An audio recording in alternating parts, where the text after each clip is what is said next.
Olá pessoal, essa é a parte 2 da nossa aula referente a matrizes de transformações lineares. Agora vamos perceber uma coisa. A matriz de uma transformação linear foi montada pegando as coordenadas da transformação em cada vetor da base e colocando na forma coluna. Neste curso a gente já fez algo parecido com isso quando nós falamos de matriz de mudança de base. E de fato, pessoal, a matriz mudança de base é a matriz de uma transformação linear. Qual transformação linear?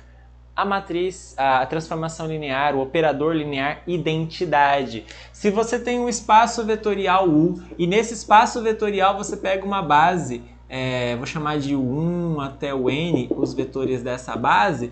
Então, quando você faz lá a identidade, ou melhor, pegar uma base B e vou pegar uma outra, né? CV1 até Vn.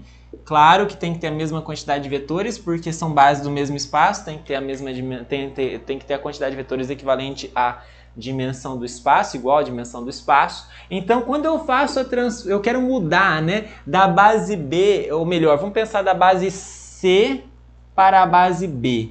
Eu conheço vetores na base C e eu quero escrever na base B, como coordenadas da base B. Como é que eu posso fazer isso? Bom, o que nós aprendemos a fazer é o seguinte: eu vou pegar os vetores da base B, o 1, o 2 até o N, e eu vou escrevê-los como combinação linear dos vetores da base C. Vou só escrever rapidinho assim, só para a gente não perder muito tempo. Tá, pessoal? Claro que isso aqui não é infinito, isso aqui acaba lá no N. É claro que isso aqui também tem a mesma coisa. Mas vejam só uma coisa.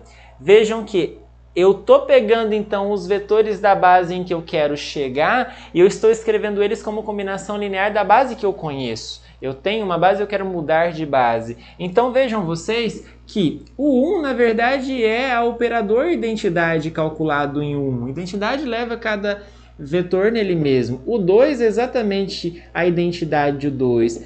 E o N é exatamente a identidade de um N. Quando nós fazíamos a matriz de mudança de base, a gente pegava esses coeficientes e criávamos uma matriz com as colunas dadas por essas coordenadas. Ora, a matriz da identidade é feita da mesma forma, nós obtemos exatamente a mesma matriz. Então quer dizer que, vejam só, é a matriz identidade de... Aqui vejam, eu estou pegando os vetores de B e escrevendo em relação a C. Então essa matriz, que é a matriz mudança de base de C para B, é exatamente a matriz identidade, só que a identidade de B para C. Tem uma pequena confusão de índices aqui, né? Eu pego os vetores de B e escrevo em função dos vetores de C, certo? Isso me dá a matriz da identidade, do operador identidade nesse caso, mas com isso eu também estou criando, como vocês podem perceber, a matriz mudança de base da base C para a base B. Eu conheço na base C e eu quero escrever na base B. Tá? Essa é uma observação, não sei se isso aqui... É bom você saber isso aqui, mas acho que, como é um pouco confuso, por vezes não tem tanta necessidade assim de vocês ficarem se preocupando com esses conceitos. É mais uma observação. O que mais me interessa nessa segunda parte é fazer alguns exercícios. Vou fazer 2 exercícios com vocês relacionados ao que nós temos falado sobre matriz de transformação linear. Então vamos lá. Pega esse exercício 1, vamos lá. Seja ter uma transformação linear que vai do R3 no R2. Como? Ela leva uma tripla XYZ num par ZX mais Y.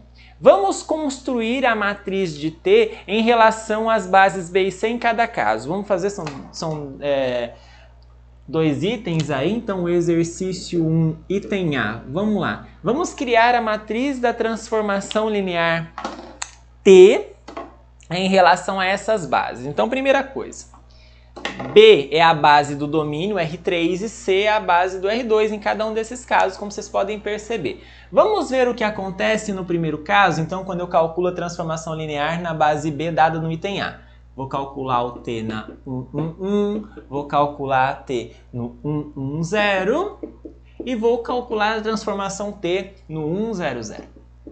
Bom, vejam só vocês, quando eu calculo no 1, usa a definição aqui, olha, aplica a definição da transformação, vocês vão perceber que vai dar 1, 2 aqui, que vai dar 0, 2 aqui e que vai dar 1, 0, vai dar 0, 1 aqui, tá certo? Como vocês podem perceber, estou apenas aplicando essa definição aqui da nossa transformação, ok? Bom, e aí vamos escrever isso com relação à base do item A. A base do item A é a base canônica. Ah, mas professor, quando é a base canônica aí fica fácil, né? E quando é a base canônica, então a transformação linear é apenas... para escrever a matriz é apenas pegar as coordenadas que apareceram na resposta. 1, 2...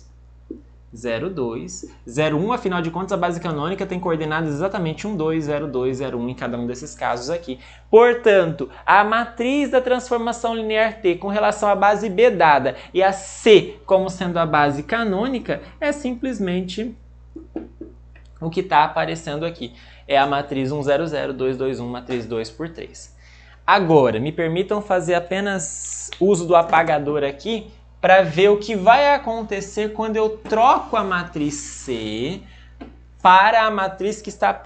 Quando eu troco, a base C por aquela que está aparecendo aqui no item B. Não é mais a base canônica, é a base 1, 3, 2, 5. Aqui muda alguma coisa. De novo, eu já posso construir a matriz? Bom, é a matriz T de B para C. Quem são as coordenadas? É 1, 2, 0, 2, 0, 1? Não. Seria se C fosse a base canônica. Mas acontece que a base C é aquela que está aparecendo ali, ó. É 1, 3, 2, 5. Eita, e agora? Como é que eu vou fazer isso?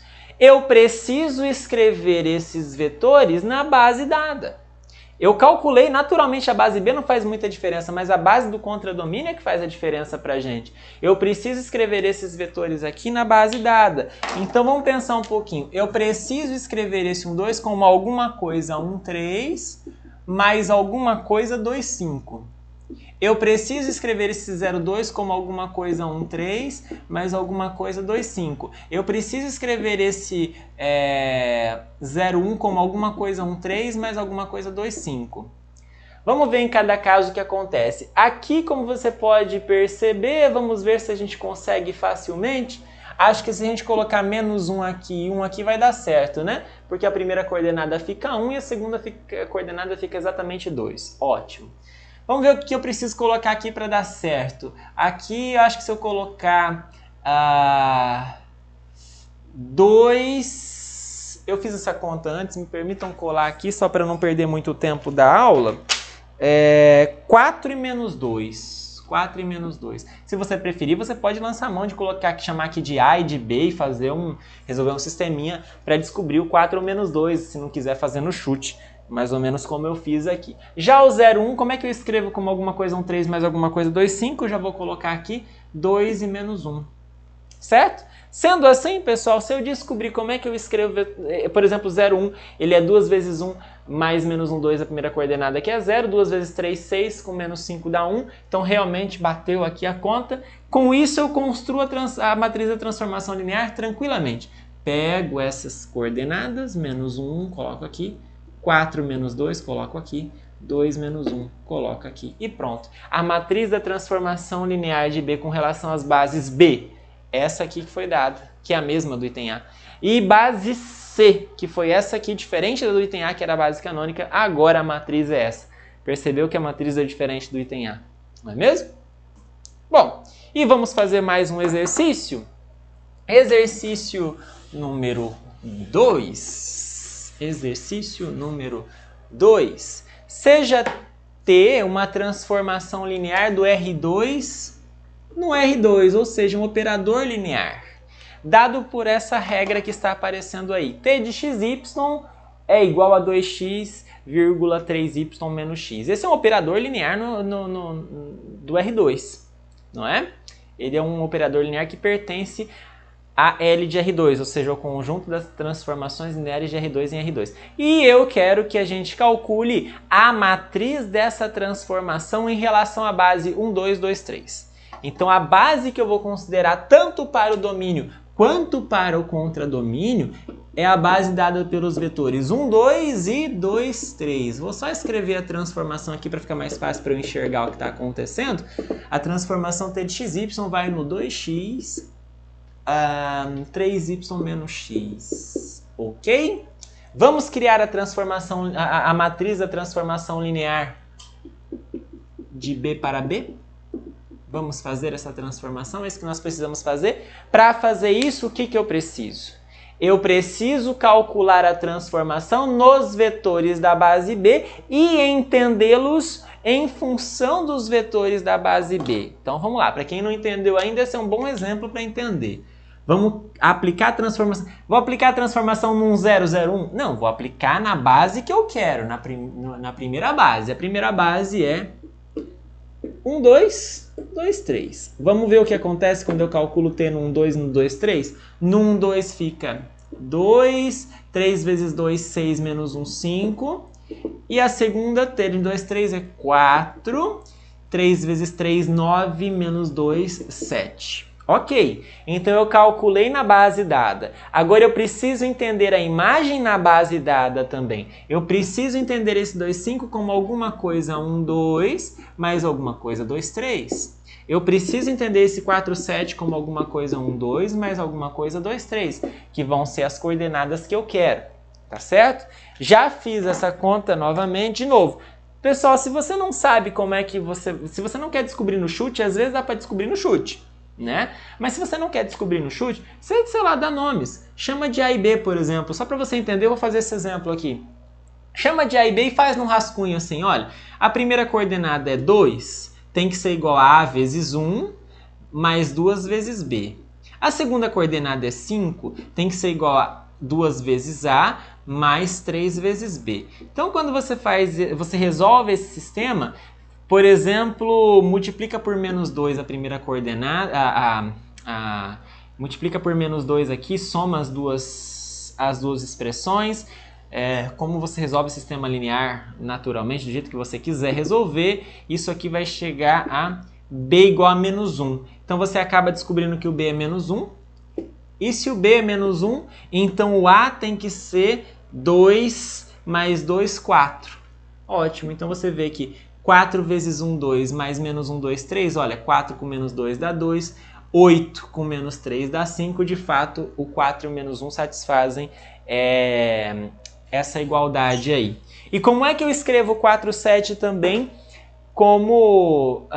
Em função dessa base, 1, 2, 2, 3. Deixa eu só, não vou fazer a conta de novo, vou só colar aqui nas minhas notas. 2 e 1.